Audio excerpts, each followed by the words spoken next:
నెల్లూరు జిల్లా ఆత్మకూరు కాన్స్టిట్యున్సీ.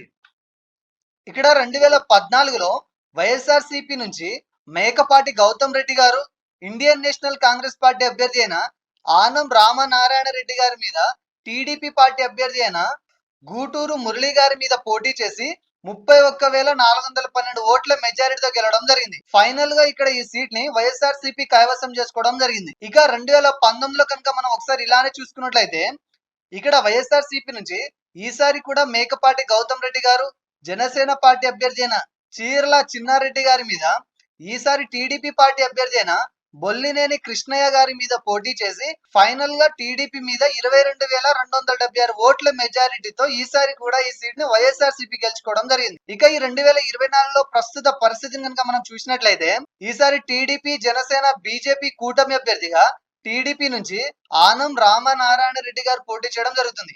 ఇక వైఎస్ఆర్సీపీ నుంచి ఈసారి మేకపాటి విక్రమ్ రెడ్డి గారు ఇక్కడ పోటీ చేయడం జరుగుతుంది. ఈసారి వీరిద్దరి మధ్య జరిగే హోరాహోరీ పోరులో ఏ అభ్యర్థి గెలుస్తారో తెలుసుకోవాలంటే మనం ఒకసారి 2019లో ఈ పార్టీలకు పోలైన ఓట్ల సంఖ్యని మనం క్షుణ్ణంగా గమనిస్తే మనకు ఒక అంచనా వస్తుంది.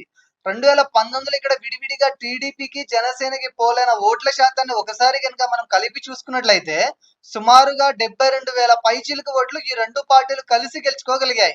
ఇక్కడ వైసీపీకి 92,000 పైచిలుకు ఓట్లు రావడం జరిగింది. అంటే 2019లో టీడీపీ జనసేన కలిసి పోటీ చేసి ఉండినా కూడా ఇక్కడ వైఎస్ఆర్సీపీ అభ్యర్థినే 20,000 ఓట్ల మెజారిటీతో ఖచ్చితంగా గెలిచి ఉండేవారని తెలుస్తుంది. ఇక ఇప్పటి విషయానికి వస్తే ఈసారి ఇక్కడ కూటమి పార్టీల బలం మరింతగా పెరగడంతో ఇక్కడ ఫలితం పోటాపోటీ వాతావరణాన్ని తలపిస్తుంది. మనకి ఇక్కడ కనబడుతున్న ఈ రిపోర్ట్ ప్రకారం అలాగే కొన్ని ముఖ్య సంస్థలు చేసిన సర్వేలను పరిగణలకు తీసుకొని పరిశీలించగా మనం వేసుకున్న ఒక అంచనా ప్రకారం ఫైనల్ గా ఈ పోరులో కొంత ఎడ్జ్ మాత్రం ఈసారి మళ్ళీ వైఎస్ఆర్సీపీకే ఉందని తెలుస్తుంది. కానీ ఈ గెలుపు అన్నది కొత్తగా ఈసారి పోలవ్వబోయే యువత ఓట్ల మీద కూడా ఆధారపడి ఉంటుంది.